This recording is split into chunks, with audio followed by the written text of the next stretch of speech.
Northeast Arkansas News is brought to you by Glenn Sain.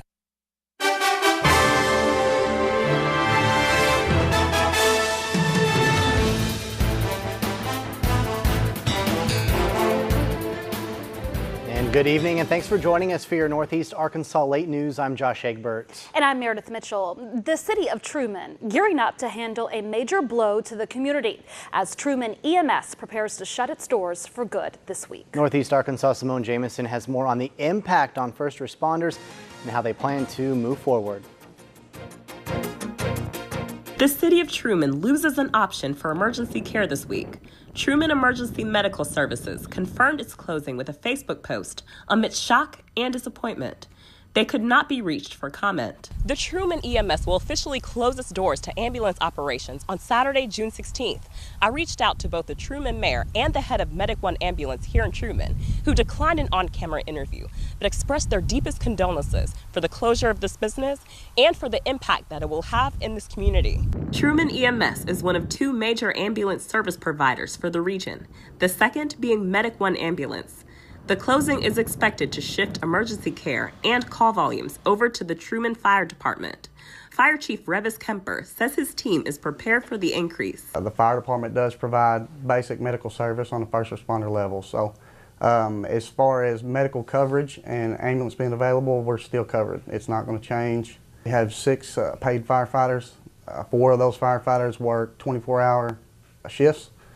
We have 14 volunteers, so we have 20 guys total. Kemper says emergency calls for the department had dropped in the last 6 to 8 months, but that now the call to action is critical. You know, it's always a bad day when a business shuts down, especially when a business is local. And of course, it hits home with us with it being an emergency service. Medic One Ambulance is expected to continue its service to the area. Kemper says adjustments will be made accordingly. For Northeast Arkansas News, I'm Simone Jameson. Well, some strong storms passed through the area earlier tonight, causing some damage out there. This video taken around 7 o'clock tonight of a couple power lines that were actually blown down. Jonesboro Police, Fire Department, and Suddenlink workers all rushed to repair those power lines. Now, this cleanup taking place at the intersection of East Highland Drive and South Caraway Road. We want to check in with meteorologist Andrew Kozak, who's in for Chris tonight. And Andrew, those storms have now moved out of our area. Yeah, and Futurecast radar continues to show that move out toward the Memphis area, crossing the river, and as we head toward 10 o'clock tonight, they should be completely out of the area. Straight line winds, though, caused that damage. Just goes to show you don't need tornado warnings to have damage like that. Overnight, we're going to continue to see those thunderstorms and showers kind of diminish a bit and move off toward the east. Yeah, we can't rule out a sprinkle or two, but the severe weather threat is certainly over at this point. All right, so let's talk about today. We reached a high of 96 degrees before the storms came in. The normal 87, so 9 degrees above where we should be. The record 106. We weren't near that today, but it certainly felt very hot. Those temperatures all in the low to mid 90s. Little Rock 92, Monticello 96. A little cooler north and west. Fort Smith and Bentonville, those thunderstorms came through a little earlier. That kind of knocked the top off. Now, as we head into your Wednesday, we're going to start off with partly sunny skies that could see once again another firing of a couple of thunderstorms in the afternoon with a high temperature of 91. Certainly that wet ground and a cloudier start will suppress that temperature just a bit. Coming up, more heat, humidity, and your next chance of storms. Your full forecast in just a few minutes. Jonesboro's first land bank commission met for the second time today. The city approved the land bank back in December of last year. The commission went over bylaws today that were inspired from a land bank in Little Rock, but altered to best fit Jonesboro. Their goal is to revitalize certain areas that are being underserved. The commission began to discuss the importance of areas they can focus on. The bylaws are being forwarded to the next city council meeting for approval with one condition. We have the ability to go back and work on our priorities and policies still. That's a document that needs to be looked at. It's going to help us create neighborhood plans. It's going to let us know how we're going to sell property, how we're going to decide who to sell it to. So that's something that we need a little more time to address. I don't think after 2 meetings we're ready to make that decision yet. The commission will be visiting Little Rock next week to learn more on how they can run their land bank. The Truman Food Pantry helps supply locals with food that they may need, but today the pantry needs your help stocking its shelves for the summer months. The food pantry needs some specific items to meet the community's needs. The items include canned vegetables or meats, peanut butter, dried beans, infant formula and cereal, rice, and dried milk. The president of the Truman Food Pantry says the inventory is low and the cost of food is going up. It has a very big impact. We serve about 400 families a month. And during the summer months, when the children are out, the need goes up considerably. So this is also one of the times of the year where we have a hard time keeping food on our shelves. Now to donate, just contact Terry Dunham at trumanfoodpantry.org or visit their Truman Food Pantry Facebook page. You can help keep a local health center running in exchange for a sweet treat. Northeast Arkansas's Alexis Padilla tells us about the Jonesboro Church Health Center's annual Peach Drive. For the last 26 years, the Jonesboro Church Health Center has been on a mission to help others. Unlike other hospitals, their doors are open exclusively to those without health insurance. Even in today's age of the Affordable Care Act, there are still many people who don't have health insurance. Most of them are working. They can't afford health insurance, even with Obamacare. So we're here to provide health care to those people. In order to keep helping these patients, the center needs the community's help. They are holding their annual peach fundraiser. They are selling boxes of peaches straight from an orchard in Georgia. The fruit will be packed into a refrigerated truck and delivered straight to your door. This fundraiser is what keeps the Jonesboro Church Health Center open. It costs $125 for a box of peaches.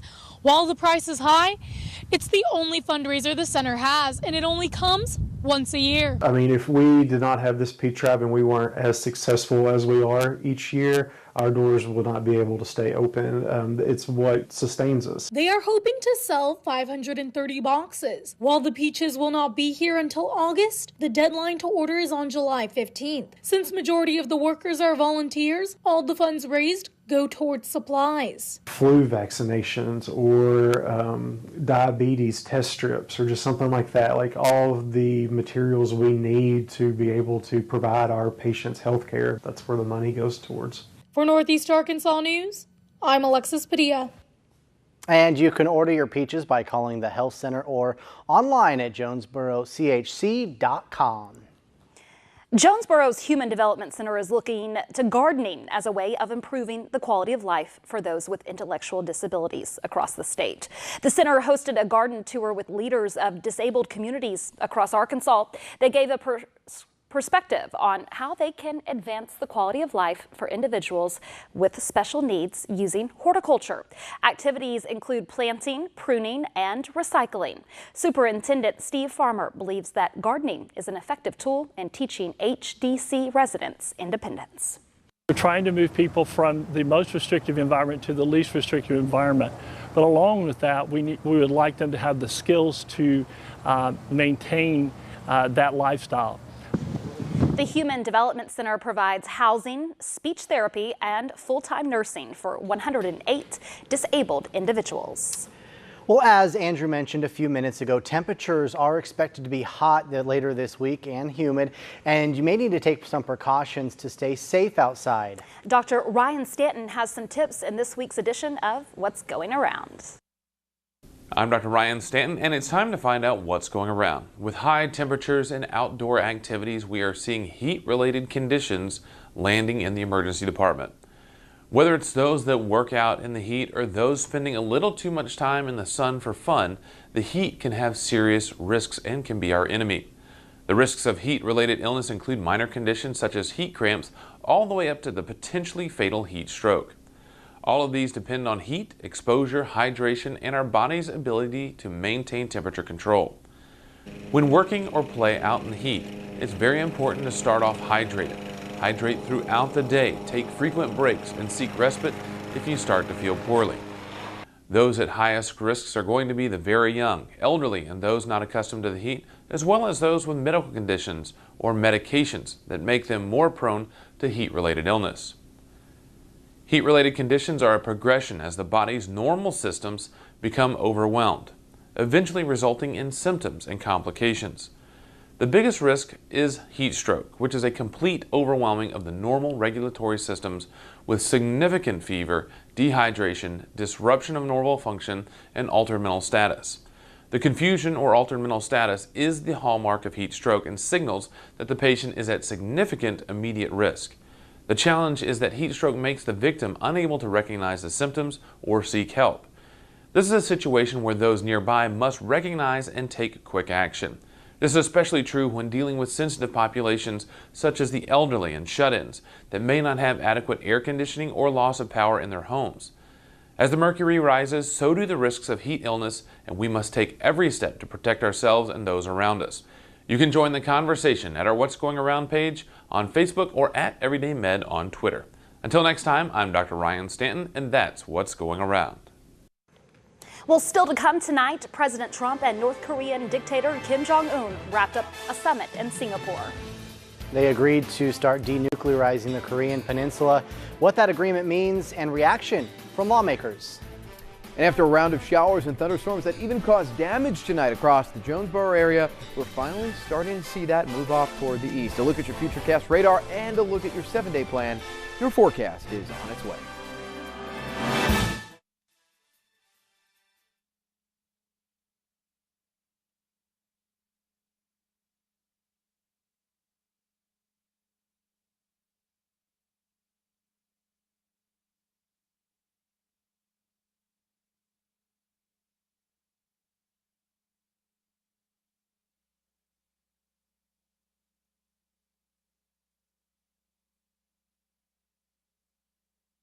Now, Northeast Arkansas weather.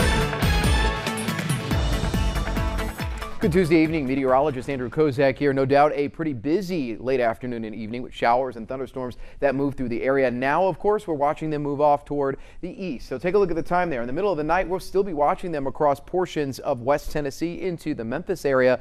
But then as we head into tomorrow morning, we'll most likely see not only the rain move out, but even the clouds starting to dissipate as well. Look at the highs today. They were hot before the rain came in, of course, and cooled them off. Little Rock coming in at 92, Searcy coming in around 92, and Jonesboro at 94 degrees. Some areas did near Jonesboro get up to around 95, 96, and it certainly felt even warmer than that this afternoon in a lot of that heat and humidity. So let's talk about the planner for tomorrow. We start off with temperatures in the 70s, 80s, and then low 90s tomorrow. The only thing keeping us just a little cooler tomorrow would be the fact that we have a pretty wet ground from all the heavy rain that came through, and that actually helps to slow things down when the sun tries to heat things up during the day. If you had a dry ground, it'd be much easier to see those temperatures soar, but that'll put a little bit of a lid on the temperature due to all that rain. But of course, the humidity levels, they're going to stay in the 70s all day long, so that sultry, uncomfortable feeling, that's going to be with us for tomorrow and for quite some time. So more heat and humidity, that's the first thing that we're tracking. Also, some scattered showers and thunderstorms Wednesday and again on Thursday. Probably not as severe or strong as we had today, but we'll still be watching it. And then as we head into your Friday, find a little bit more sunshine and less of a chance of showers and storms. Here's the forecast map for tomorrow. Two ingredients. Again, we have the heat and we have the humidity. Now we're a little closer to the Gulf when you start getting in on those south and southeasterly winds. So that really helps to pop up those showers and storms. Tomorrow, the best chance of it should be mainly east of Jonesboro, but we still most likely will have some rain, at least in the area tomorrow afternoon around the same time. In the meantime, we are still going to be looking at the influence of that western heat. So again, hazy, hot, humid with a chance of storms, kind of a Floridian pattern, and we're in it for quite some time, not going to change much. Maybe not until the end of the week when we have a bit of a break.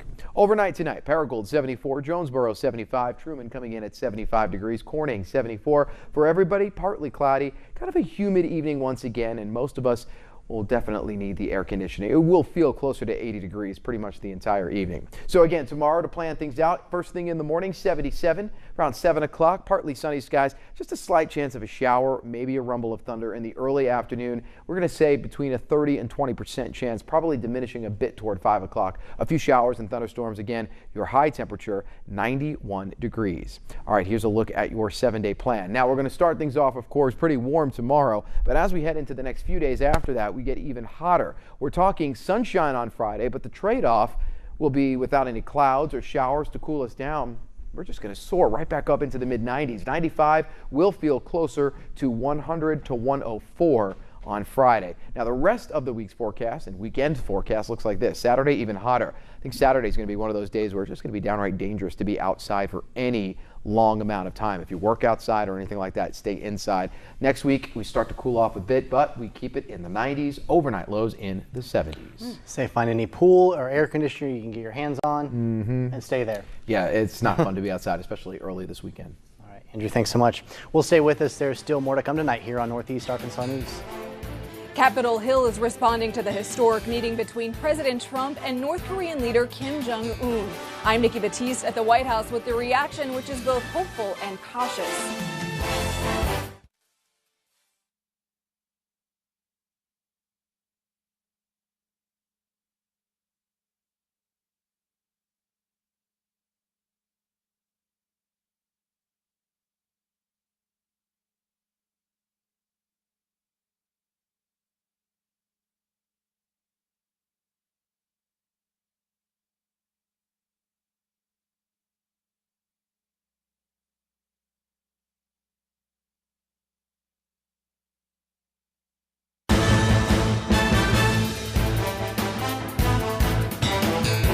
President Trump is on his way home from Singapore, where he agreed to deal with North Korean leader Kim Jong-un to begin the process of denuclearizing the Korean peninsula.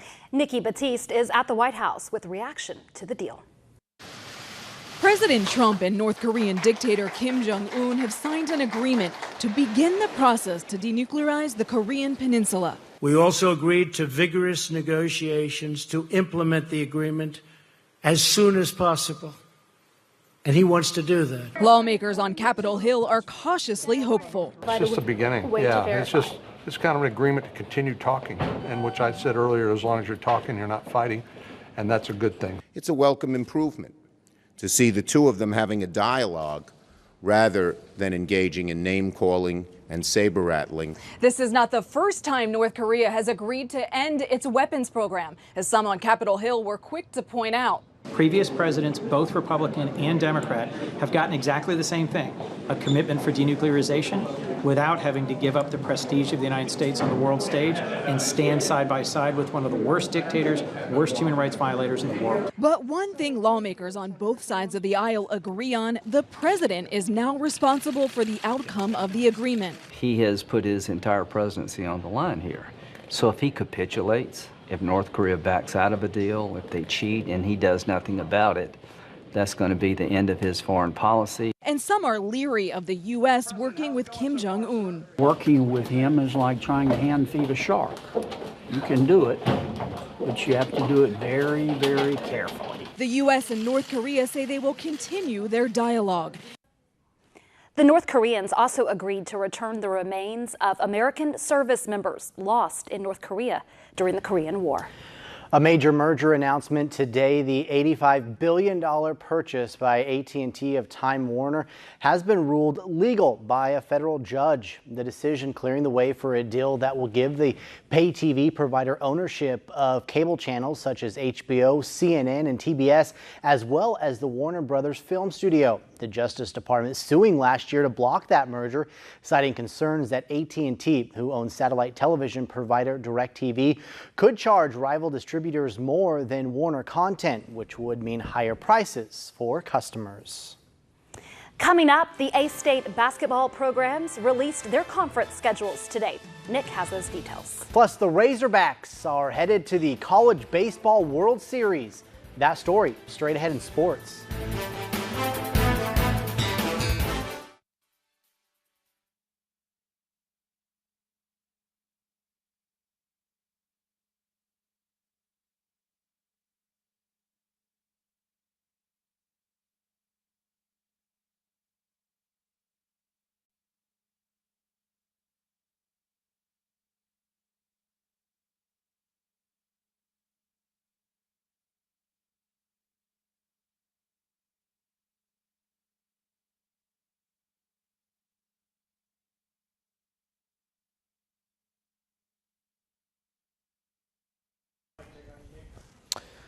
Yeah, the A-State track and field program is done. We're not even talking about them. We're talking about the basketball program.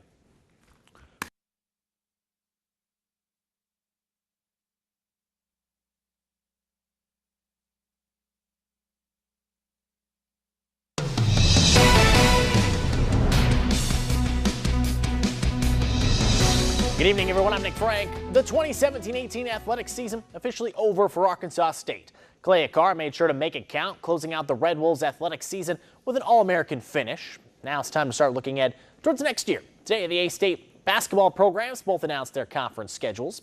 Starting on the men's side, for a third straight year, the Sun Belt will utilize an 18-game conference schedule. In addition to maintaining the Thursday through Saturday format, league contests will continue to be played using travel partners for 2-game road trips to maximize both rest and minimize travel times.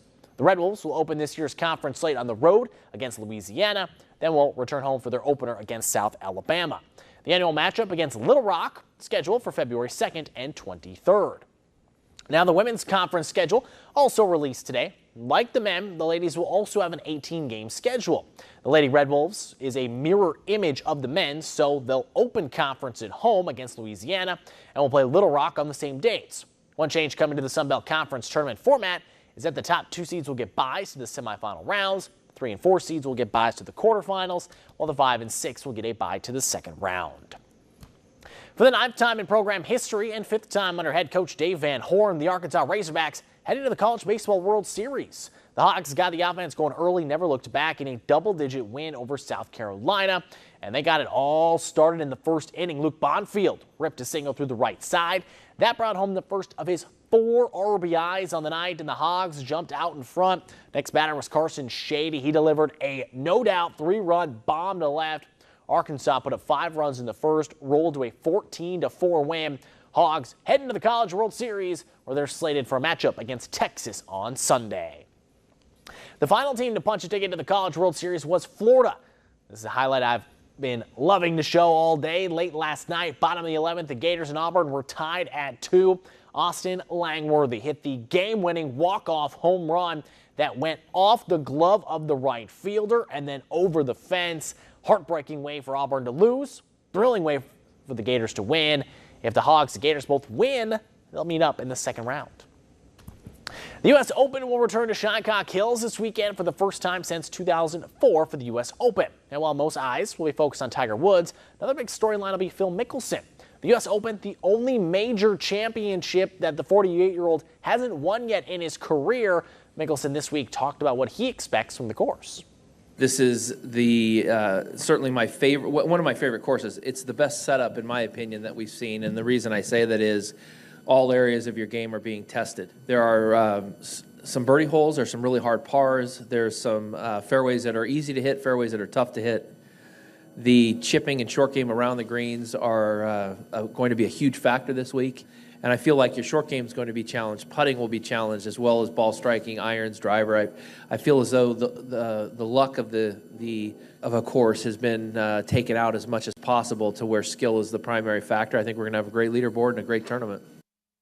So we'll hear a lot more about the U.S. Open before we get there. We'll hear from Tiger this week. He's close. He's close. He's had a couple good performances the last couple weekends. We'll see if he can continue it in one of the bigger majors coming up. Well, it's going to be so hot this weekend, we might as well sit inside and watch it. And watch some golf. Yeah.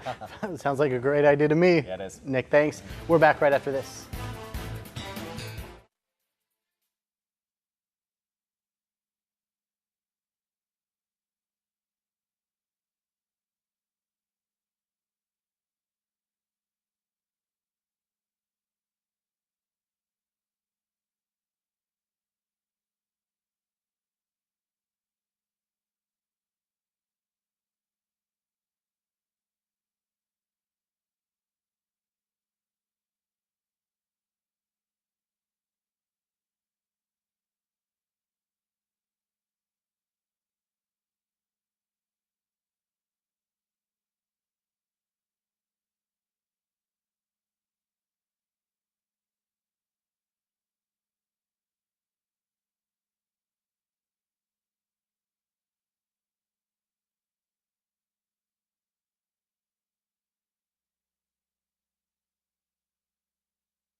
A restaurant is hoping to strike gold with its new Wings with Bling. The New York City bar is serving up gold-dusted chicken wings. Patrons can enjoy the 24-karat wings at the Answorth, which has 2 locations. Owner Brian Mazza says the process is rather simple, involving brining and tossing the wings in a honey chipotle sauce. And then the chef adds the finishing touch, just a little gold dust. The bucket of shiny wings goes for a whopping $45, and then those who have the money to burn can get 50 wings and a bottle of Jay-Z's champagne for a grand. Yes, because who wants 50 gold-plated wings and a bottle of champagne? That's what I want. Sounds like a good Friday night. It does. Man, a little baseball. Especially Jay-Z's. Jay-Z. I don't know if it's worth a grand, but yeah, if I had a grand to spend at restaurants in New York, I could think of a lot of other places to spend it on. There's some gold-plated chicken wings. But hey, if you've got that money to burn, then I'm sure you're doing both. Go ahead. Let us know how they are. Yes. Check it out for us. Well, that is all the time we have for tonight. Thanks for watching. We'll see you right back here tomorrow. Follow us online, like us on Facebook, and visit our website, KJNBTV.com.